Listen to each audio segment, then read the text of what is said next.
Hi everybody, welcome back and welcome to take two of this video. Hopefully one where I remember to click on the screen to show the desktop and don't just talk into the camera for 15-20 minutes.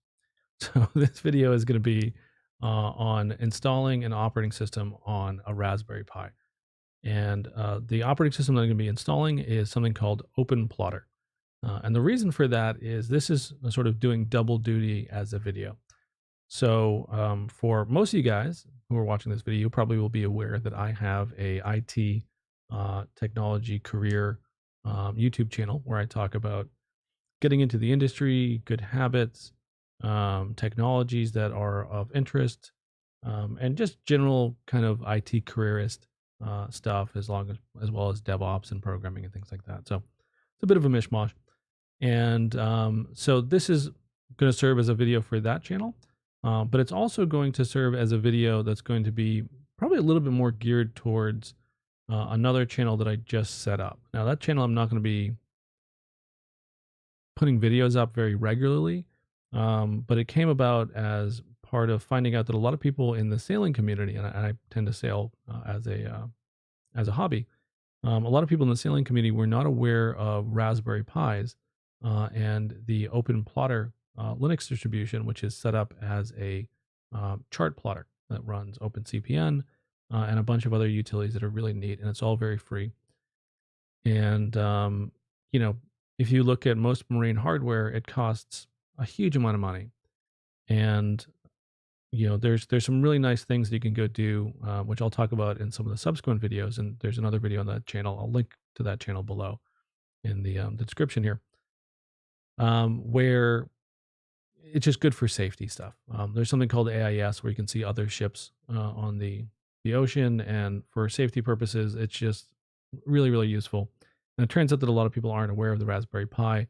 So what I wanted to go do is do a video on how to just install the operating system. So really just step one, right? We're not even going to get into setting anything up. We're not going to get in the operating system itself. We're going to break this down into very bite-sized pieces, probably mainly on that other channel. But being that we just came out with not we, but they came out with a new version of the Raspberry Pi, the Raspberry Pi 4 B Plus, a couple days ago, I thought it was apropos to do a video on how to go install the OS, because a lot of you guys might be getting a new Raspberry Pi 4, or you might be getting a Raspberry Pi 3 like the one that I have here. Now, I'm probably going to try out using the new Raspberry Pi version 4. I already have that on order for OpenPlotter, but I think this is probably a better bet. Raspberry Pi version 3 is going to be slower, but it's also going to be more efficient in terms of power. And on a boat, that means that's a really important thing.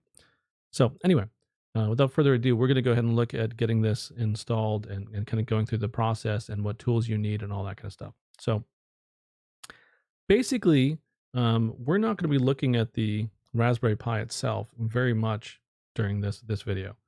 So what's going to happen is at the very end of the video, I'm going to go take out the Raspberry Pi itself. I'm going to go flip it over. And then on the back of it, you can see here that there is this little silver micro SD card slot. And what I'm going to go do is I'm going to take a micro SD card that we're going to have the operating installed on. And I'm just going to pop that in to the Raspberry Pi the right way. There's one way up, right? That's it. So pop that in there. And basically that's where the video is going to end, because at that point we're basically done. And then we're going to go move on to boot up and kind of go through the initial setup in probably the next video. So we need to get to that point. So in order to go do this, we need to have a computer that we can go use to do the install, right? So very simple. You need to get a micro SD card. Most of the time they come with a full-size SD card sort of thingamajiggy that you can slide the SD card in. And then you can use the full-size SD card interface and just have the micro SD card on it, right? So we'll use that to do the install. And the reason why that's handy, as I bang my laptop into the table, is because a lot of people will have laptops like my ThinkPad here, which has an SD card slot. Let's see this. Just built it in the laptop itself. So I have this on my ThinkPad, but I also have a Surface Book, and it has a slot for that. And I think some of the older MacBooks used to have that. They don't have any expansion on them anymore. Um, but basically, what you could do is you can just pop this guy in there, and then it will just click in, and then you could do the install using your laptop. So for most people, that's probably how you'll do it. If you're like me and you're going to be on a desktop system, which I'm using because this is where my camera is set up and I got my display and all that kind of stuff for the classes that I teach online, you can get something like this, which is a USB SD card adapter. And then basically what you do is you just go plug in your SD card into the USB adapter, and then you can just go plug that into a USB port and do the install there. So that's basically the hardware that we'll need. It's really, really minimal. The main thing is the SD card, and for a lot of you guys, it'll just be fine right out of the box because your laptop will have an SD card slot. So now what I'm going to go do is I'm going to go jump over to my main sort of display. And I've got a program up there running. I'm going to go close that out. I'm going to hit cancel there. And basically, there's a couple pieces of software that you're going to want to install. So the first one is that we're going to go download a program called Balena Etcher. So that's, let me go zoom in here.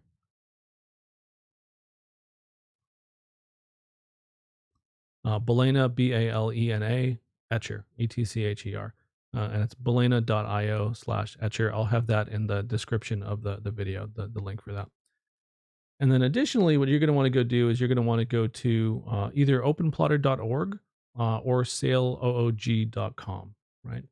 And if you go to saleoog.com, which is the OpenPlotter website, the openplotter.org should just redirect you over there.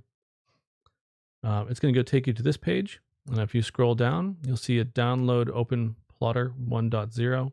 And you can just go ahead and click on that. And basically, it's going to have a couple different versions. This is the noobs version. We don't want that one. So go to OpenPlotter. Scroll all the way down to the bottom. Then click on the download link. And then we're going to go ahead and have the image that we want to go install. So noobs is sort of don't worry about noobs. it's a different thing. It lets you run different versions of Linux, and you can pick between them. We're going to go look at the image file. So we're going to go ahead and click on download OpenPlotter. And then that's going to go ahead and take us to another site where we can actually go download it from. So this is going to have the link to the archive.org. Click on that and it will download the program.